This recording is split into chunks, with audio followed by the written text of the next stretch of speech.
متی کی انجیل اس کا 20واں باب 1 سے 16 آیت تک۔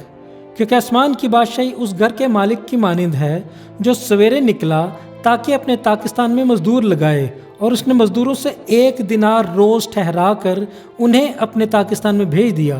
پھر دن چڑھے کے قریب نکل کر اس نے اوروں کو بازار میں بیکار کھڑے دیکھا اور ان سے کہا، تم بھی تاکستان میں چلے جاؤ، جو واجب ہے تم کو دوں گا۔ پس وہ چلے گئے۔ پھر اس نے دوپہر اور تیسرے پہر کے قریب نکل کر ویسا ہی کیا، اور کوئی 1 گھنٹہ دن رہے، پھر نکل کر اوروں کو کھڑے پایا اور ان سے کہا، تم کیوں یہاں تمام دن بیکار کھڑے رہے؟ انہوں نے اس سے کہا، اس لیے کہ کسی نے ہم کو مزدوری پر نہیں لگایا۔ اس نے ان سے کہا، تم بھی تاکستان میں چلے جاؤ۔ جب شام ہوئی تو تاکستان کے مالک نے اپنے کارندہ سے کہا کہ مزدوروں کو بلا، پچھلوں سے لے کر پہلوں تک ان کی مزدوری دے دے۔ جب وہ آئے جو گھنٹہ بھر دن رہے لگائے گئے تھے تو ان کو 1 دینار ملا۔ جب پہلے مزدور آئے تو انہوں نے یہ سمجھا کہ ہم کو زیادہ ملے گا، اور ان کو بھی 1 دینار ملا۔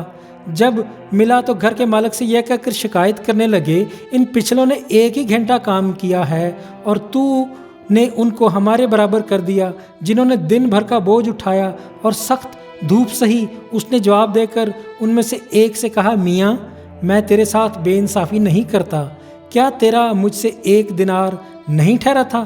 جو تیرا ہے اٹھا لے اور چلا جا۔ میری مرضی یہ ہے کہ جتنا تجھے دیتا ہوں اس پچھلے کو بھی اتنا ہی دوں۔ کیا مجھے روا نہیں کہ اپنے مال سے جو چاہوں سو کروں؟ یا تو اس لیے کہ میں نیک ہوں بری نظر سے دیکھتا ہے؟ اسی طرح آخر اول ہو جائیں گے اور اول آخر۔ آمین۔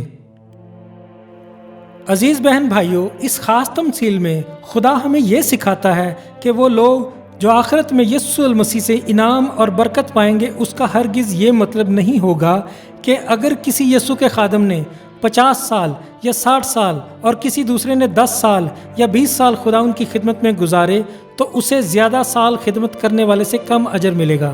نہیں، بلکہ سب خدمت کرنے والوں کو اس تمثیل کے مطابق ایک جیسا اجر ملے گا، اور وہ جو اس وقت دل میں کوئی ایسا خیال رکھیں گے کہ ہمیں خدا سے زیادہ ملے گا، انہیں اس وقت حیرت کا سامنا کرنا پڑے گا، کیونکہ خدا سب خادموں کے ساتھ ایک جیسا سلوک کرے گا۔ خدا آپ کو برکت دے۔ آمین۔